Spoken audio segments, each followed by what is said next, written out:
বাংলাদেশ মূলত একটা গভীর চ্যালেঞ্জের সম্মুখীন হয়েছে।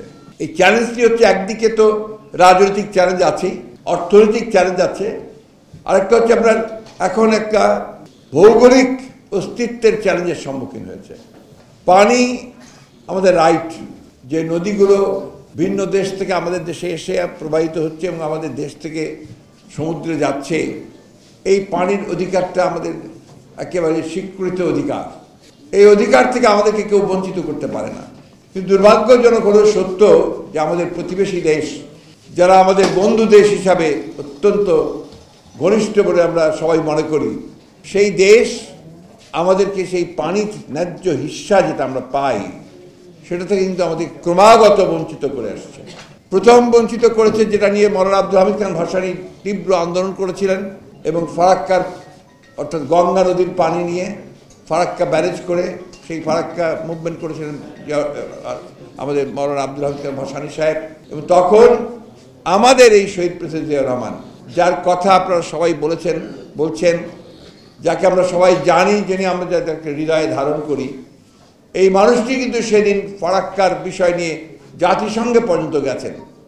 এবং শুধু তাই নয়, তিনি ভারতের প্রধানমন্ত্রী মোরারজি দেশাইকে তিনি সেদিন কনভিন্স করতে সক্ষম করে হয়েছিলেন যে অন্তত 44,000 কিউসেক পানির তাকে দিতে হবে এবং একটা গ্যারান্টি ক্লজ তিনি সেখানে সংযোজন করেছিলেন, যেটা অন্য কোনো সময় কোনো চুক্তিতে করা সম্ভব হয়নি।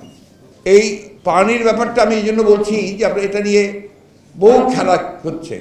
আমরা এই সরকার ক্ষমতায় আসার পরেই শুনলাম যে আমাদের আরেকটি নদী, যে নদীটা সব খুব বড় নদী এবং যেখানকার পানি নিয়ে আমাদের প্রচুর সমস্যা, তিস্তা, সেই পানির বন্টন একটা চুক্তি হবে ভারতের সঙ্গে।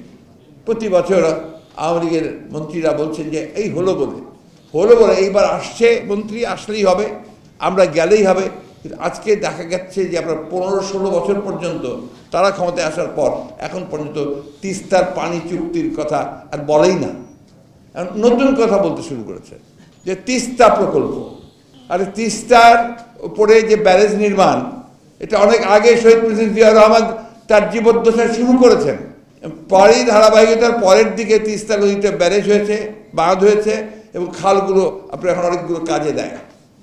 তো সেই প্রকল্প নিয়ে এখন কথা বলছেন, তার আগে আপনি তিস্তার পানি চুক্তিটা তো চূড়ান্ত করবেন। সেই পানি চুক্তি চূড়ান্ত না করেই কখনো বলছে চীন আমার তিস্তা প্রকল্পে সহযোগিতা করতে চায়, আবার কয়েকদিন আগে শুনলাম ভারত সহযোগিতা করতে চায়। আমার কাছে বিষয়টা কিছুটা আপনার বিস্ময়কর মনে হয়েছে, কিছু রহস্যজনক মনে হয়েছে। কারণ যার কাছ থেকে আমি পানি পাই না, সে আবার আমার তিস্তা প্রকল্পে সহযোগিতা করবে কিভাবে, এটা আমার মাথায় আসে না। যাই হোক, এটা ওনারা ভালো বোঝেন, ওনারা জবাব দেবেন। ফেনী নদী থেকে একতরফা পানি তুলে নিয়ে চলে যাচ্ছে, সরকার শব্দটা পর্যন্ত করে না। অন্যান্য নদীগুলো থেকে একই অবস্থায়, একমাত্র টিপাইমুখ বাঁধ যখন দিচ্ছিল আপনার এই আমাদের কুশিয়ারা, যেটা আপনার পরবর্তীকালে এসে সুরমা এবং আপনার মেঘনাতে মিলিত হয়েছে, সেইখানে বাদ দেওয়ার সময় একমাত্র যখন জনগণ এটার বিরোধিতা করলো, জনগণ বিদ্রোহী হলো এবং আমাদের ইলিয়াস, আমাদের কথা আপনার মনে আছে, আমাদের ইলিয়াস আলী আমাদের এমপি ছিলেন সিলেটের, তিনি যখন নেতৃত্ব দিয়ে মার্চ করলেন, তারপরে কিন্তু সে গুম হয়ে গেছে।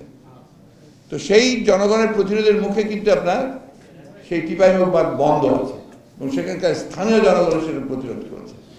এই বিষয়গুলো কিন্তু আমাদেরকে আপনার মনে রাখতে হবে। ফারাক্কা চুক্তি তখনই সম্ভব হয়েছে যখন ফারাক্কা নিয়ে আন্দোলন হয়েছে, মৌলানা ভাসানী আন্দোলন করেছে। টিপাইমুখ বাঁধ তখনই বন্ধ হয়েছে যখন আপনার টিপাইমুখ বাঁধ নিয়ে আন্দোলন হয়েছে। আজকে বাংলাদেশের যে নদীগুলো, ভিন্ন নদীগুলো, অভিন্ন নদীগুলো, যেগুলো আপনার আমাদের সমস্যা জনগণের জন্য করছে, সেই নদীগুলো নিয়ে আমাদের ঠিক সেই ধরনের আন্দোলন কিন্তু আমরা এখন পর্যন্ত করতে পারিনি।